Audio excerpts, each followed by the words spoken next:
Okay, welcome to SNSN Sports Community. It is now time to sink our teeth into another topic about our community from Hartford to the east. And today we have Representative Brian Lanoue. Hi, Brian. How are you? Mike, good to see you. It's been a while. Last time I saw you was the Grizzled Pride 10th anniversary celebration, but before that, I can't remember the last time I saw you since then. Yeah, I think we were. You invited me back in the day, a few months ago. So no, it's good. It's good to be back, and always a pleasure to be here. And the Grizzled Pride, 10 years of really excellence in the community. And really brought back a lot of memories that day. You know, as we remember.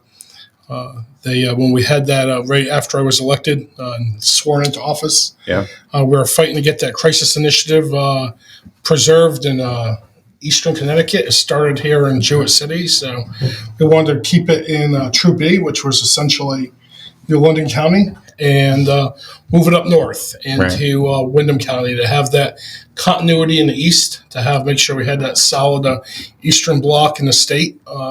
It's a great initiative, bringing our law enforcement and mental health community and community partners together. And when we're trying to get that done, we're trying to get as much press attention on it and exposure as we could. We called you, and you were the first one to agree to be there from the media, and you were front and center. And you didn't hesitate to make sure you gave us a lot of attention on it. And I say quite often, you played a really pivotal role in helping us getting that accomplished. And now we have it throughout all of Eastern Connecticut, and of course everybody else wants it. So we're trying to get it throughout the state. So I think that's been a caucus initiative that's been picked up. So hopefully we can get that done this year. I think it's a good program.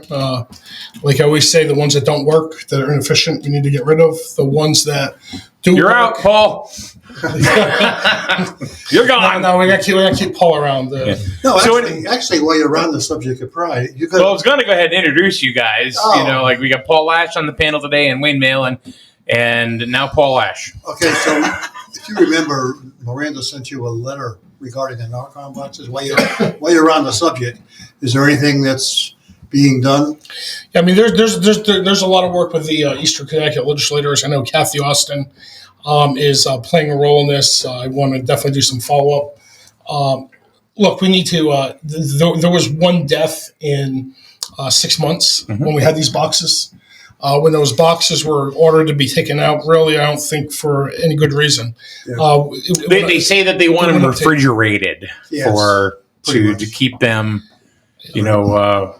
ready to go. And but I mean, so some of the temperatures, I think they can sustain a temperature of at least 104 degrees for a certain period of time. Clearly, we're not in the 104 degree environment today. Ever. Right. Exactly. So I think it's something that needs to be there when it's a life-saving measure. And I really don't think there's a good reason to pull them out. And so I'm going to be sitting down with the Department of Public Health. We need consumer protections involved for some reason, which I'm still not clear on, and see if we can. We need to get that moving. So we need to get those back. That the NAR doesn't really harm you, whether it's below the temperature, above the temperature, whatever, but it's still there to help people. So that's her issue with what's going on, the delays. Yeah. You got a tool out there that can help people save lives, and it's being tied up in red tape. Yeah. But I like, welcome to Hartford, welcome to the state government. And it makes absolutely no sense. Again, I like looking at numbers. I like looking at data. 6 months when we had it, we had one death. Since they've taken them out, we've had 8 overdoses. Wow. Within the same population. Because it's not available. Kathy Duffy of Matt's Mission has tried to make it available where she's actually put her cell phone number on the boxes. So if there's somebody that is in need, they can call her and she'll bring it right up to them. Problem is that the people that want those really want complete anonymity, and they don't even want you to know that they've opened the box to grab some Narcan or anything. Right. It's very, very hush hush, and I can understand why. So I can understand it, but bottom line, it needs to be there. We need to get it back. We need to get through this, this red tape and really taking this out for, again, really no good apparent reason. So Right. we need to get that back. It saves lives. Lives have been lost since they've been taken out. And Yeah, numbers don't lie.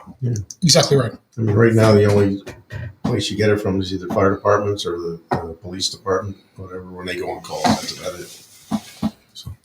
Strain Family Motors has arrived. They're your local auto super center. Put some excitement in your day and rent a Polaris Slingshot from Strain Family Motors, adjacent to the Green Onion Restaurant on River Road. Check out Strain Family Motors Super Center on Facebook as well as strainfamilymotors.com for everything sales, service, and excitement.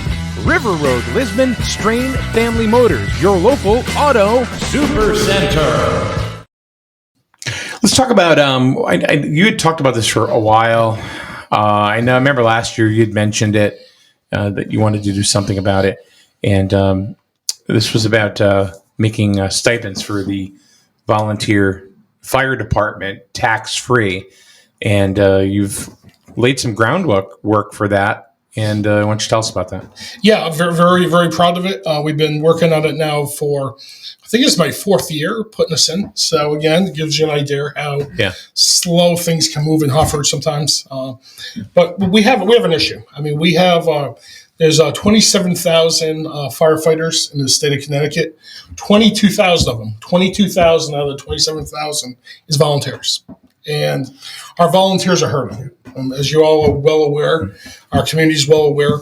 A few of the chiefs had reached out to me, probably 3-4 years ago now, that one of the incentives a lot of towns in the 45th and throughout Connecticut, a lot of the departments, a lot of the towns offer are volunteer stipend checks. So, for example, if you decide that you want to be a volunteer, and you sign up, you have to respond to so many calls, do a certification, go to so many meetings, do a training every year. And at the end of that period, you'll get a check, a stipend.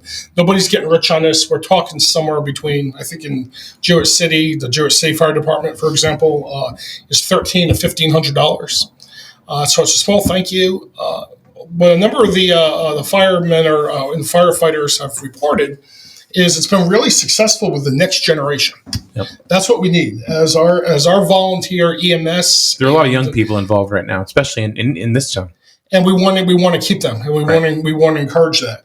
But what's been happening with a number of departments is the check gets eviscerated. They're not employees; they're volunteers. Mm-hmm. So the towns pull a 1099 on them. Right, and most of that check gets eviscerated through state and federal taxes, and a lot of people are getting demoralized and are actually dropping out of service because of that. And so again, this has been a good mechanism to get a lot of volunteers in the door, and we want to keep them.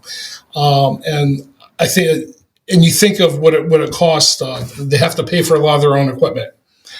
They're using their gas to go to your emergency. So they're really recovering. A lot of this is expense money they're recovering.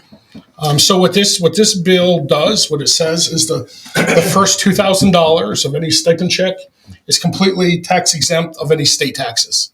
Again, but federal tax is still going to apply. Yeah, I can't do anything about. Unfortunately, we got to talk to Chris Murphy and Joe Courtney on that one. But yes, state taxes will be completely exempt. Mm-hmm. What I'm hoping for, we can do this right. We get the language right. Current federal law is $700, the first $700. I'd like to see that get up to $2,000 on the at least on the federal level, and they can be on parity with us. I'm hoping this would be a good exemplar for that. And so that would be something I'll have to talk to the federal delegation about. But let's get it done in Connecticut. We got to get this over the finish line. So good news is one of your Captain Waslick, Rich Waslick from Jewett City Fire Department, a regular on this show, went up and testified and gave some very, very good testimony on the issue, talked about some of the recruitment efforts and what's been going on here in Jewett City. Chief Merchant with Griswold also submitted testimony. Some other folks throughout the state. So we need to make sure this happens. So, I think that this money, honest, this is just my own personal opinion. It really should be exempt. Period. Yeah. You get people that are out there. I mean, you mentioned that they take their own vehicles. They're using their own gas. There's a lot of different expenses that they pay for themselves. But one thing that you didn't say is they're risking their lives. absolutely. On these calls, and it doesn't necessarily have to be a fire. It could be something is going on and they get a car wreck. Over there, towards it's just, I don't know. I think it should be zero across the board. And I don't know why any government has to touch that. I agree with you. The pushback I've been getting, Mike, years past is OFA. Their projection is through these stipend checks. They're projecting we're going to lose $170,000 a year in revenue from that tax money. That's nothing. Thank you. Yeah. That's Who nothing. cares? I mean, that was about, I think that took Wayne, what was that, about 10 seconds to say that? Yeah. That's how quick he got. I mean, $170,000. I mean, to keep your volunteer fire department at least somewhat happy and want to come in. Just think about the money that they're saving by protecting structures on exposures to fire, Right. stuff like that, things like that. I 150% agree with you that they're risking their lives Crazy. day in and day out. Yeah. For that reason alone, they absolutely deserve that check and much, much more. Right. They're risking their lives. Absolutely. Many volunteers have lost their lives. So absolutely for that reason alone. But from a dollar and cents point of view, 22,000 of the 27,000 firefighters in the state of Connecticut are volunteers. Torrington, one of their departments just went out, closed their doors, the volunteer department. That's going to be absorbed through a paid department. Just if in Griswold, Jewett City, the projection would be to do it right and to be in to be in compliance with the federal regulations, to have 4 paid firefighters during day shift, Monday through Friday. Okay. You're looking at $1 million. That's one department in one town, $1 million, right? So take that, multiply that across the entire state, and they're worried about 170,000. Yeah. And it's like where I'm frustrated is for years, it's like they don't see that far in front of them. What do you think? We have a property tax crisis in our state now.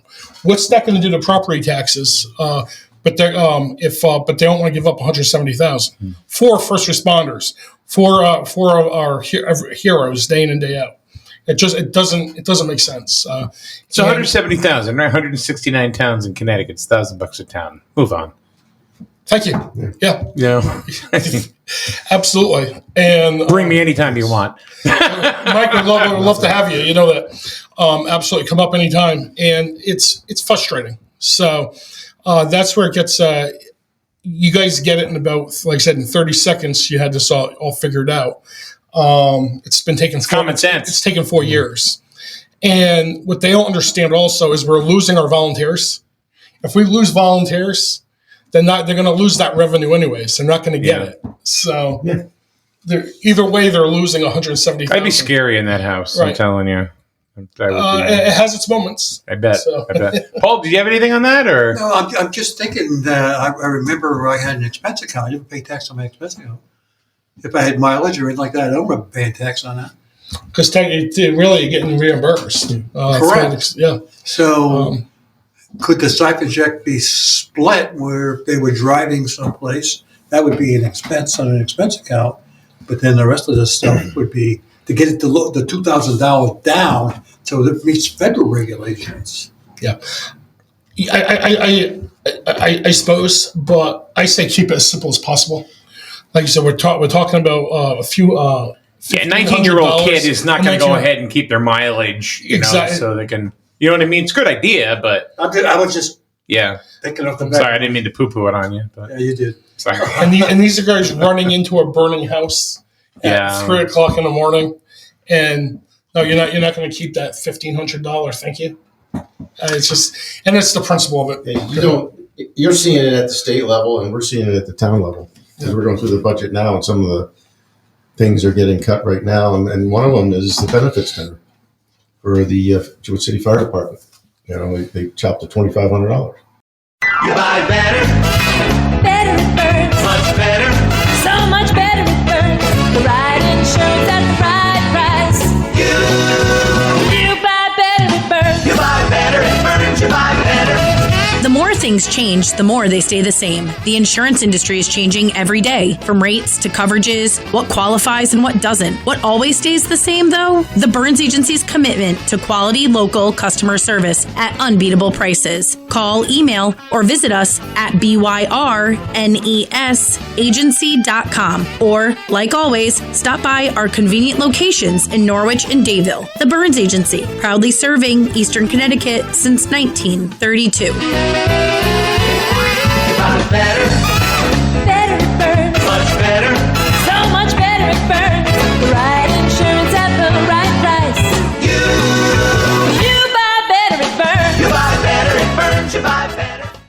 So I know Brian only has a certain amount of time, so let's move on to something else. Let's talk about the short-term death certificates.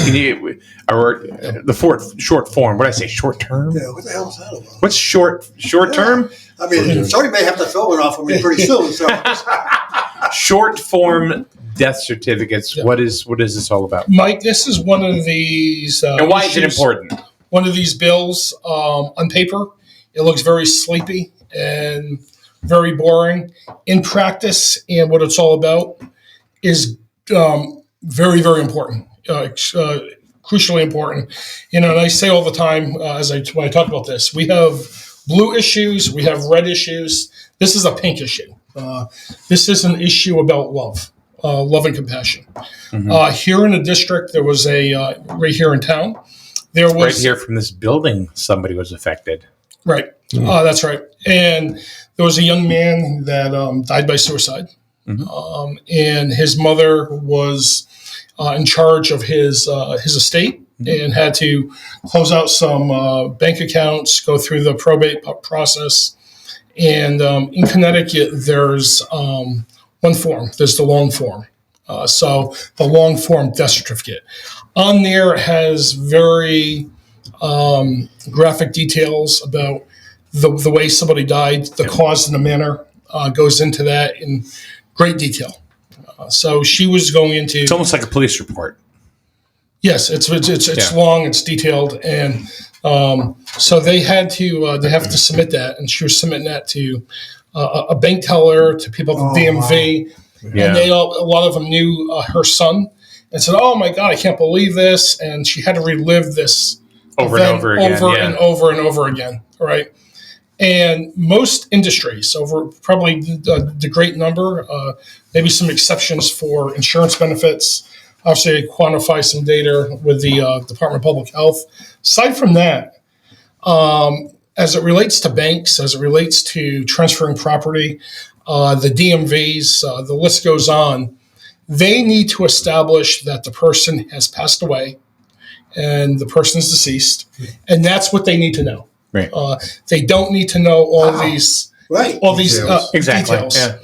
And as you know, in the with all the technology that we have and the way that we live today, word travels very, very fast. It can go from one person's eyes to 1,000 people's ears in a matter of minutes. They have to show this whole long form because when I helped my mom with my dad's death in Washington, they had just the death certificate. They didn't have this whole long scenario of how it happened or whatever. They're just death certificate signed by a state official, the state, and that was it. And it's interesting to say Washington. I used them as an exemplar. That's taking me right where I want to go. There's 22 states. Some as ocean there's 50, blue. Brian. There's actually 50. I'm sorry. What did I say? You said there's 22 states. No, Brian. There's 50. There is 50. Absolutely. Oh, Thank you for that. But no, there's 22 states that have a short form death certificate. And some of them are as ocean blue as Oregon and Washington State, to as ruby red as Tennessee, South Carolina, Georgia. And it's a short form, like you said. It does not have the cause, the manner of death on there. It has the person's name, date of birth, address, enough to establish who the person is and the person's deceased. I think it's definitely high time that Connecticut also adopts that. So we put in that bill to the Public Health Committee, and we testified a couple of weeks ago. It was myself and his mother, Natasha Mosden. She did a fantastic job. Again, somebody from our community. Right from our community, lives right in our town, right in my district. I was I was so proud of the job she did. Very compelling testimony.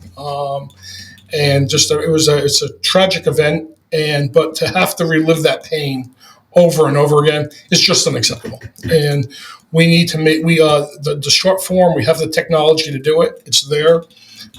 We have a central database, so it's just a matter of writing the code to be able to create a short form. And it captures a lot of the same information that the long form has. It comes from the central database. It's just different fields that would populate on the short form. Yeah.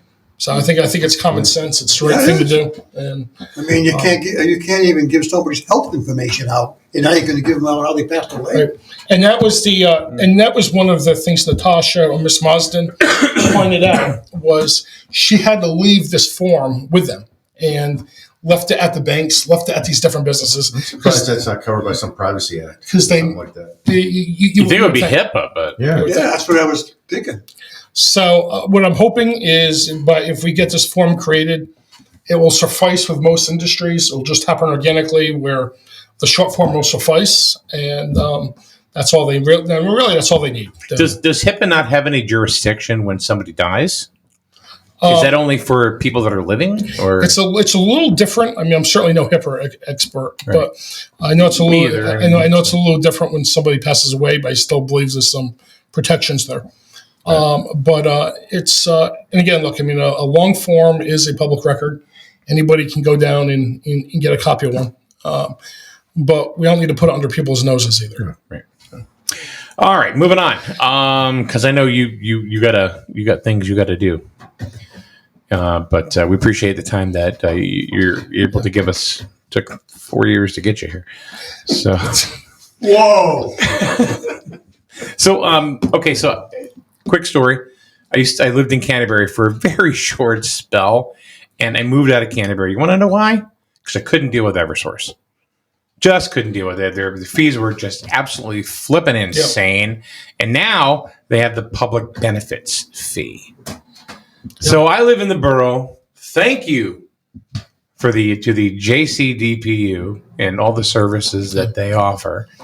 I don't want to ever live in anywhere that has Eversource ever again. And this is part of it. Explain what this is.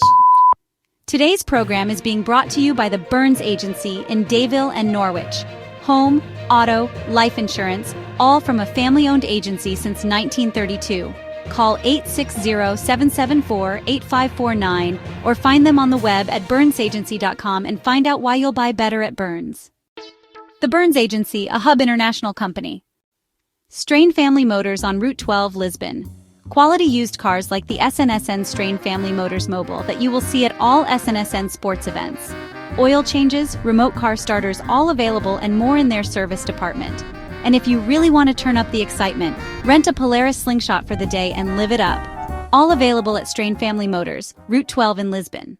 Yeah. So essentially, people who And why it's a big problem in Hartford. Yeah, essentially what's happened, with the public benefits charge, that's been in statute for decades, probably 40, 50 years. It's been long before, my time, our time, in Hartford and whatnot. But what it would do is, like, let's say there's somebody who hasn't paid their bill for 2 or 3 months.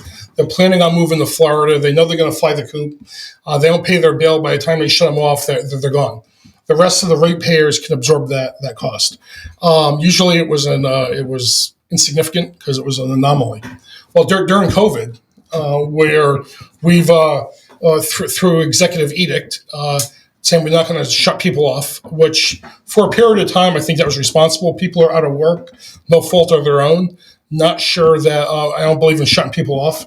But far beyond that, when a lot of people could return to work, the governor kept extending the executive orders. Right, Pure then extended it even more, saying no shutoffs. Now the people who were working, essentially, we're all paying the bill. We're all paying for those people who decide to stay home for much longer than what was necessary, right? So think about who you're speaking to there. Who I'm talking about. We're talking about first responders, our police, our doctors, our nurses, our firefighters, people who had to go to work, right? The last budget we had, it was called the ARPA budget, right? Pretty much we're getting federal money in for the COVID dollars. Right.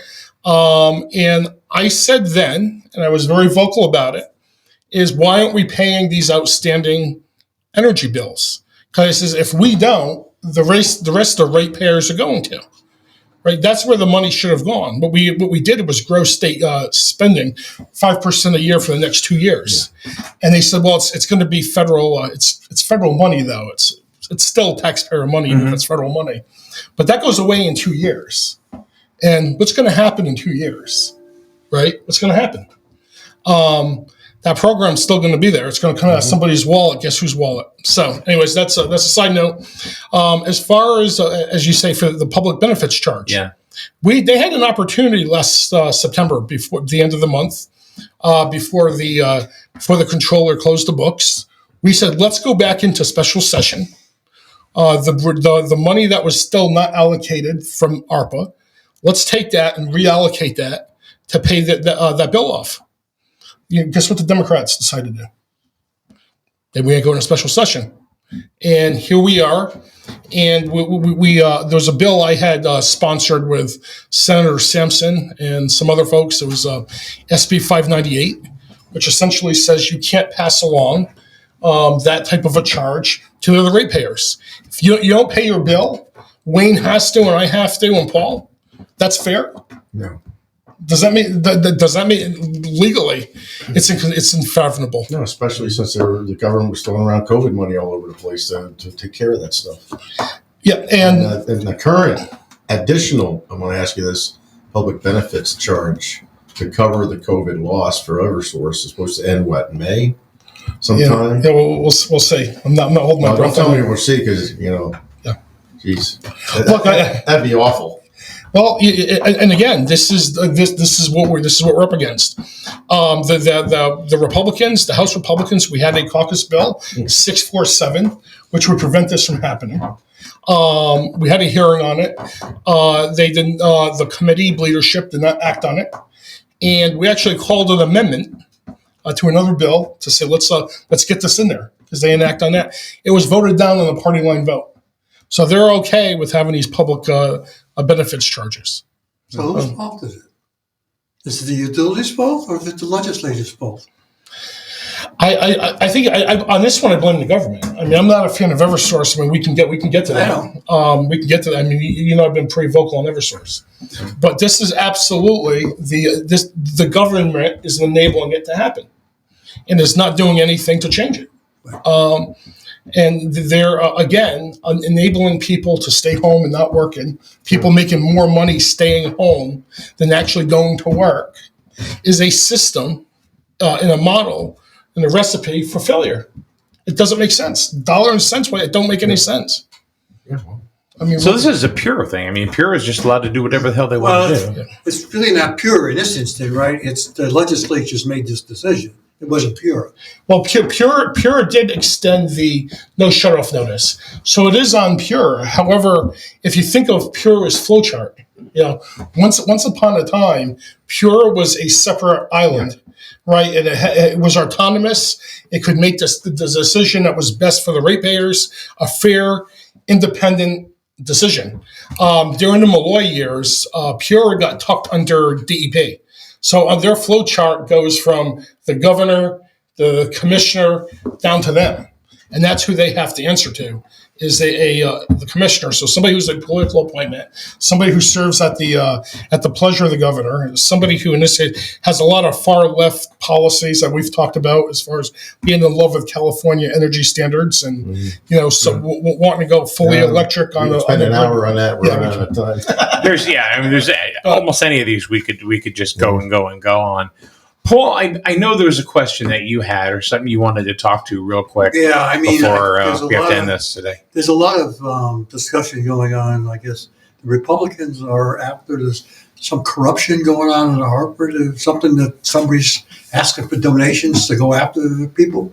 You know anything what's going on up there with the corruption? Well, I'll sure have to look. I know that there was some stuff in Lamont's administration that something happened up there that people. Well, I mean, the bottom line is we need to be more transparent. Government needs to be more transparent, and we need to we need to know where the money is going, where the dollars are going, and that's part of it. Right now, I think the way the system is working, the way the legislative process works, is it really enables the most powerful branch of government right now on the state level is the executive branch of government. And the part of that, I think, is having a one-party dominated legislature. And again, Been that way for years. that's right. So we need to work on that, and we need to definitely be able to embody the Inspector General's office to be more aggressive, to have a little more power to show some of these things out. And the Attorney General is going out to everybody and their brother. Yeah, Rather than looking at some of the stuff that maybe they should be looking at. right. But you look at even like during when prices of food was going up, right? He was blaming the grocery stores for price gouging. Yeah, Right. That was the party line right there. It was all about the grocery store. And it's not the grocery stores, right? As you see more and more of these fees and taxes, the highway use tax coming online, some of these different The cost of diesel cost of diesel is going up. That's getting passed on to the consumer, and that every single stage of the food from the time it's produced to where it ends up on the grocery store shelf, every single step, that cost is getting passed on. Sure. It's not the grocery stores. It's how expensive it is to do business in the state of Connecticut. Well, you know what they say, something just rolls downhill. yeah. So anyway, Brian, thank you very much for coming on down. Is there anything else? I mean, it's a little past 6. It's a little bit, well, it doesn't matter, because it's, that's why I stopped, because I'm like, it's a little past the time you wanted to be here. Is there anything else you wanted to mention or anything while you're here? No, I enjoyed it. I hope you'll invite me back soon. It's been a while. I was getting my feelings hurt. I haven't gotten an invite from you, and I think it wasn't quite 4 years, but it's been a while. So You're state rep. You're not supposed to have feelings. Come on. I know we don't feel anything. No, but I would love an invite soon, and look forward to coming back, and hope to see you guys. All right. Brian Lanoue, 45th representative in the State House here in the state of Connecticut. Paul, Wayne, thank you very much, guys. No problem. All right. Thank you for watching us here on SNSN Sports Community. We'll see you. Have a good night.